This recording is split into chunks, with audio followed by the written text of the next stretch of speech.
kalau melayani Tuhan, sebagian yang bilang pokoknya penderitaan. Sebagian bilang, oh enggak, kalau melayani Tuhan itu berkat, berkelimpahan. Bagaimana pandangan Pastor Philip? Tuhan itu Allah yang pribadi. Relationship atau hubungan dengan Tuhan itu nyata. Sama dengan kita sama papa mama atau kita sama anak-anak kita. Gak ada hubungan itu yang sweet-sweet melulu. Pasti ada sournya juga, pasti ada pahitnya, bittersweet. Jadi semua itu sudah satu paket. Yang penting kita jalan dengan Kristus setiap hari, dalam suka dan duka seperti orang nikah. Waktu duka jangan tinggalkan dia. Terima dia apa adanya, terima apa adanya yang dia berikan pada kita. Jangan mengeluh Tuhan terlalu baik dalam hidup kita. Kalau suka jangan lupa sama dia. Yang penting itu. Jadi bukan penderitaan melulu. Berarti orang itu sekarang kan ada teologi salib kan istilahnya, yang mengkritik apa itu gereja-gereja diberkati, pendeta-pendeta melayani, bilang ada mujizat, ada kuasa Tuhan. Nah, bagaimana? Ya, kalau kita hanya menerima teologi salib, maka kita harus lupakan, jangan rayakan Paskah, jangan rayakan kebangkitan maksudnya. Ya, jadi cuma Jumat Agung. Jumat Agung langsung Natalan Minggu lagi. Iya betul. Jumat Agung Natal, nggak ada Paskah. Betul. Tapi kalau kita mau kebangkitan doang atau artinya cuma berkat-berkat saja, ya lupakan Jumat Agung. Karena kita nggak bisa kebangkitan tanpa kematian. Jadi harusnya dua-dua ya. Kita juga percaya bahwa kita dipanggil untuk menderita. Tapi kita percaya Allah kita juga memberkati dan take care hidup kita. Haleluya. Belajar senang gitu kalau lihat orang lain diberkati. Dan kalau lihat orang lain menderita, jangan gaya. Kita ikut menangis bersama dengan mereka. Nah, ini yang seru nih, ini yang seru. Karena ada banyak orang kan pikirnya, ya itu orang diberkati, gerejanya maju, oh itu pasti tukang penjilat, oh itu teologi apa, kemakmuran. Orang yang ngomong gitu iri hati. Oh, ada teologi baru namanya teologi iri hati, saudara ya. Jadi bukan teologi kemakmuran ini, kadang-kadang teologi iri hati, saudara ya kan. Nah, lalu bagaimana Pastor Philip menghadapi semuanya ini? Yang seperti Pastor Philip tadi bilang bahwa kita harus senang lihat orang lain senang, lihat orang lain maju, dan kita juga harus bersama dengan orang-orang yang susah. Jadi orang Kristen itu harus baik hati. Gitu aja lah bahasa gamblangnya, simpelnya. Jadi kalau kita melihat orang lain makmur, jangan kita tuduh itu teologi kemakmuran, kecuali kalau memang itu saja yang dia gembar-gemborkan. Tapi kita juga harus fair juga, lihat orang itu pasti ada bayar harganya. Kalau kita lihat orang lain dipromosikan oleh Tuhan, kalau orang lain punya good luck dan sebagainya, bersikaplah seolah-olah kita yang mengalami itu, dan seneng gitu loh lihat orang lain itu dipakai Tuhan, lihat orang lain itu diberkati, dipromosi. Itu saya sendiri melatih hati saya untuk seneng. Nah, kalau saya bisa seneng gitu berarti saya menyenangkan, bukan hanya bagi Tuhan, bagi orang lain. Biasanya orang begitu juga akhirnya akan dipromosikan oleh Tuhan. Kalau kita punya hati sedemikian rupa, kita akan mudah menerima kemurahan. Nah, kalau lihat orang lain menderita, kita jangan berkata, oh di sana ini, lihat ini, jangan sampai kita gloating over people who suffer. Jangan sampai kita itu bergaya-gaya.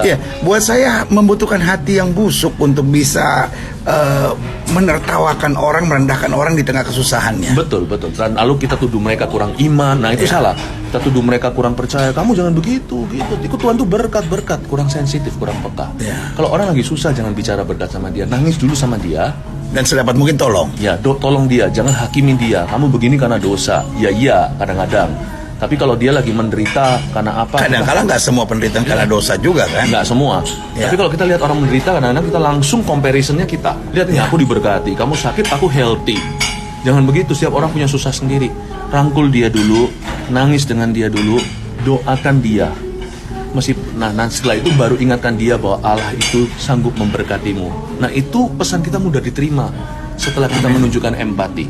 Kebanyakan yang namanya gospel prosperity, kalau nggak hati-hati melihat begitu kita tuduh, lu orang kurang iman tuh. Itu yang keliru. Itu keliru sekali. Karena kemakmuran menggantikan kasih. Tapi juga salah kalau kita punya paham yang mentalitas slavery. Orang lain diberkati, itu kemakmuran doang dan sebagainya. Jangan pernah hapuskan fakta bahwa orang-orang seperti ini mungkin mereka sah untuk diberkati karena mereka bayar harganya. Belajarlah bahagia, happy. Nanti siapa tahu kondisi kita sendiri diangkat oleh Tuhan. Amin. Nah, saya seringkali menyebut ada orang-orang yang menjual, namanya teologi yang menjual penderitaan.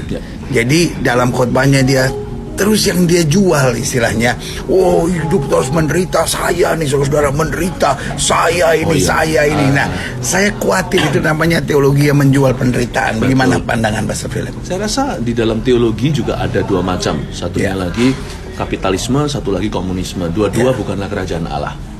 Kadang-kadang kita melihat yang menderita apakah lebih rohani? Oh enggak juga. Itu semua kan tergantung motivasi. Jadi ada bisa orang yang sudah melayani, menderita, matinya masuk neraka lagi. Iya, bisa juga.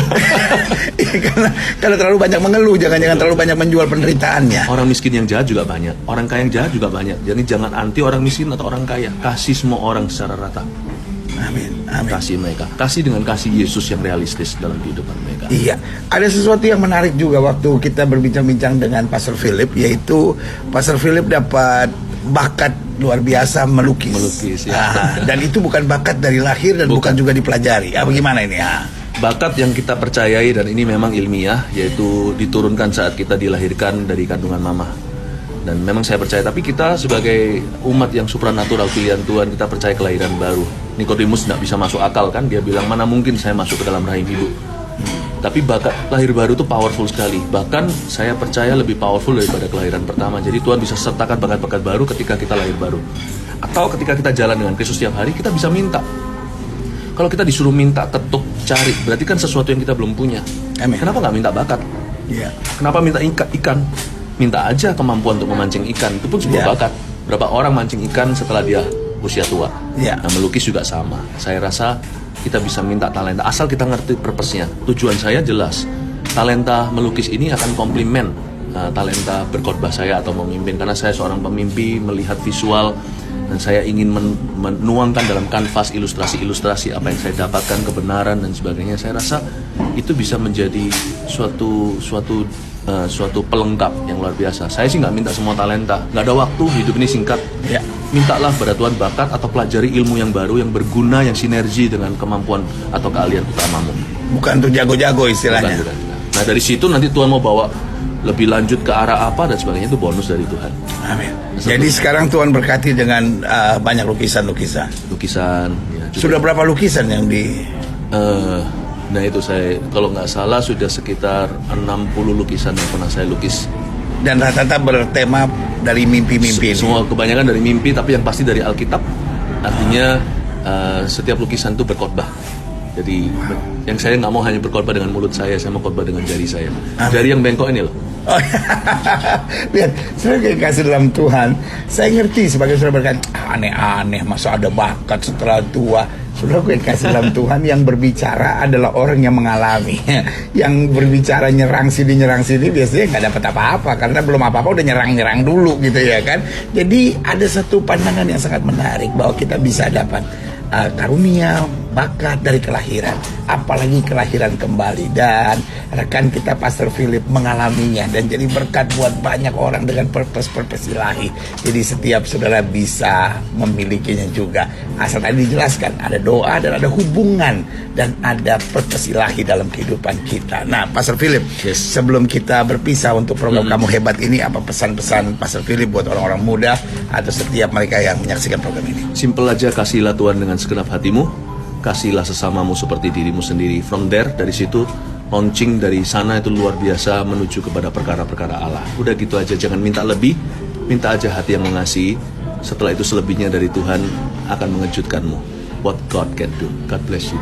Haleluya. Dan saudara yang kasih dalam Tuhan, itu yang saya bilang, orang-orang hebat itu nggak pernah ribet, saudara. Lu nggak pernah hebat-hebat karena ribet, saudara. Ya kan? Saya mesti begini, saya mesti begini.